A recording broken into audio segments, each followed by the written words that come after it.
Assalamualaikum warahmatullahi wabarakatuh. Alhamdulillahirrabbilalamin. Allahumma salli wa sallim ala Sayyidina Muhammad wa ala alihi wa sahbihi ajma'in. Takrim kemuliaan saya dan kita semua pada yang mulia guru kita Tunku Haji Abdus Samad, dan kepada seluruh para pembicara sebelumnya, dan kepada yang telah dihormati oleh pembicara sebelumnya, dan kepada semua yang hadir di sini. 5 menit untuk berbicara. Saya dari sana tidak niat untuk berbicara, hanya niat untuk bersilaturahmi, karena kerinduan saya dengan Ustaz Abdus Samad sudah lama. Pandemi telah memisahkan kami. Maka saya dari Benar Meriah berjalan sampai 6 jam, masa ngomong cuma 5 menit di sini. Tapi nggak apa-apa, nilai itu bukan nilai bicara, nilai silaturahmi. Tapi saya ingin katakan bahwa semua persoalan yang sedang kita keluhkan, kita bahas, itu punya riwayat panjang masa lalu. Dia bukan sebuah akibat yang sebabnya kemarin. Dari panjang masa lalu, sehingga menghasilkan sebuah kondisi yang seperti ini. Kalau bahasa lain, tidak suksesnya dakwah. Pertama, khususnya untuk umat Islam dan turunan-turunan umat Islam itu sendiri.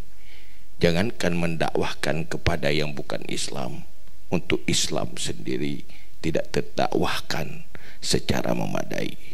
Ini ada kegagalan di sana. Kalaulah dulu generasi Islam awal, generasi yang mampu merencanakan masa depan dirinya dan merencanakan masa depan orang lain. Tetapi kita umat Islam dalam kondisi direncanakan orang dan tidak punya rencana yang jelas untuk dirinya sendiri. Lugasnya saya ingin katakan, Aceh yang mendeklarasikan dirinya dengan regulasi syariat, kita belum bisa mengatakan sudah mensukseskan itu. Tentu ini ada masalah. Kalau tadi saya dengar sambil jalan Pak Ustaz bersama mengatakan kita cari dulu musuh bersama, tetapi kenyataannya kita sama-sama bermusuhan.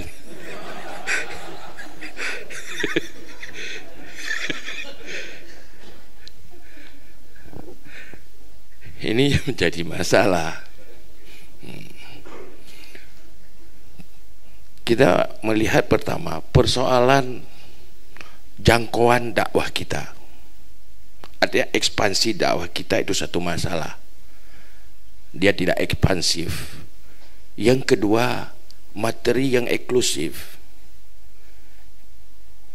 yang seperti yang dikatakan tadi. Saya melihat semua pembicara itu udah banyak hal yang udah benar semua itu, tapi sudah banyak yang bicara, pasti banyak yang belum terbicarakan. Masa sih persoalan umat, persoalan dakwah ini hanya selesai dibicarakan dalam sebuah forum cuma 2 jam, 3 jam?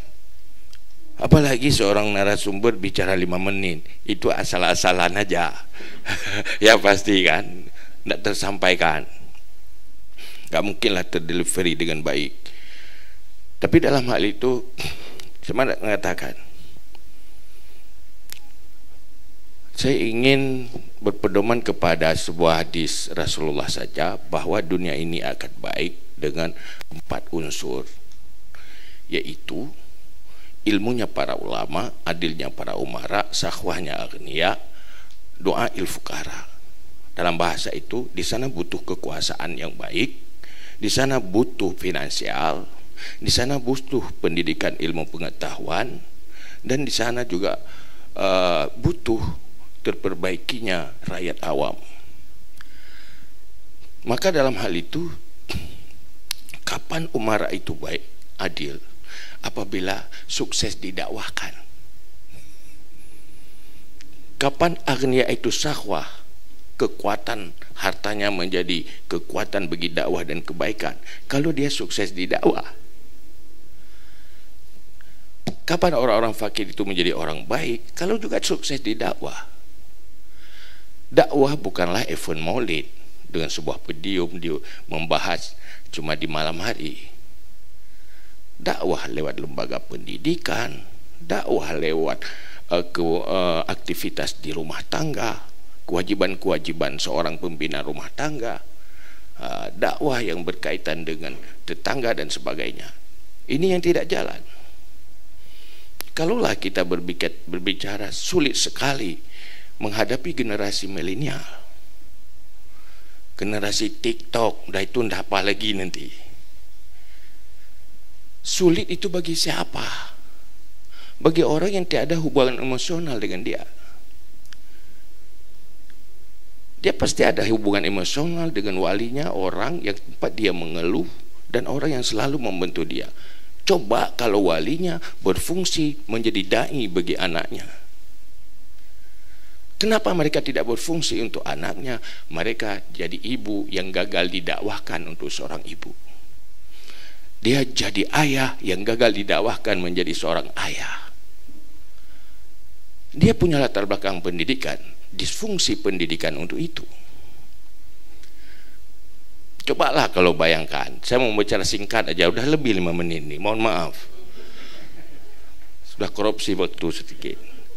Coba bayangkan di saat Aceh aja, di saat mendeklarasikan 16 tahun lalu mendeklarasikan syariat Islam. Fungsikan dunia pendidikan, syariatkan pendidikan dulu. Bagaimana formulanya, bagaimana bentuknya.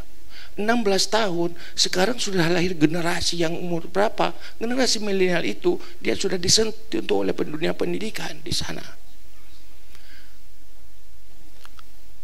Dunia pendidikan bukan di bawah dinas syariat.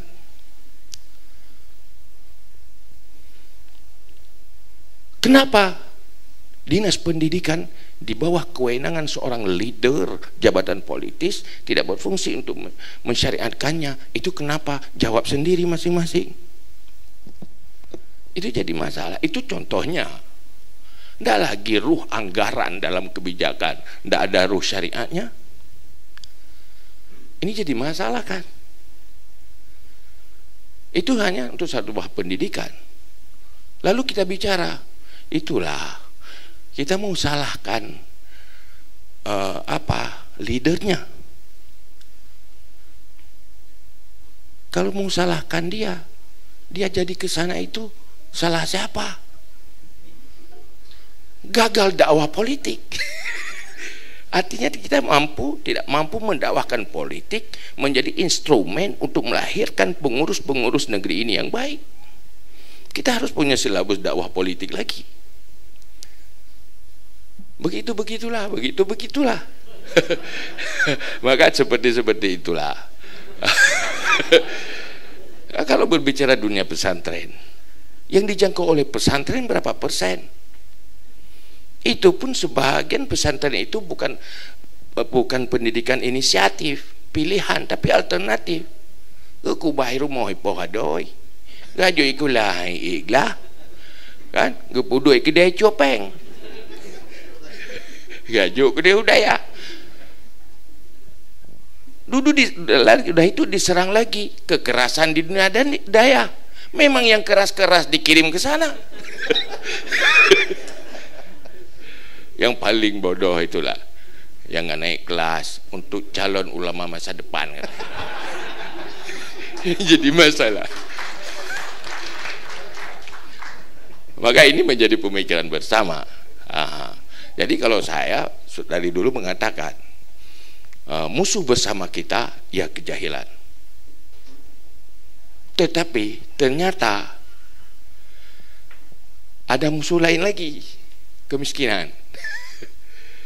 Ini dikirim dai ke sana yang sebenarnya ini cari kerja atau ingin perang kejahilan. Kalau cari kerja pasti gajinya yang banyak, kerjanya yang enak. Maka tidak mau yang susah-susah ke sana. Beda dengan generasi yang didakwahkan oleh Rasulullah. Mereka miskin, tidak cukup makan, tapi jadi pejuang Islam dan mendakwah Islam dan pengukir sejarah. Karena kesuksesan modal dakwahnya.